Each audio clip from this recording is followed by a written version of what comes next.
Today, I've prepared a tutorial on how to pattern make this beautiful design for you. Stay with me until the end of this video and leave your comment for me. Any style you want to draft, you need to create the basic pattern according to your own measurements taken on the body, or use the sizes from a sizing chart.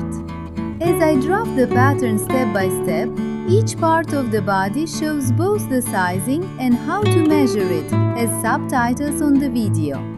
Watch the pattern drafting carefully because accurate measuring and drafting are essential for a well-fitted and perfect-looking garment. Stay with us to learn professional sewing techniques.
After drafting the sleeve, measure the armhole circumference with a standing tape. Then measure the armhole of the front and back bodice. The sleeve cap circumference should be 2 to 4 centimeters larger, so that during sewing you can ease the sleeve cap and achieve a better looking sleeve. You can also draft both measurements the same, but in that case the sleeve will not have any ease.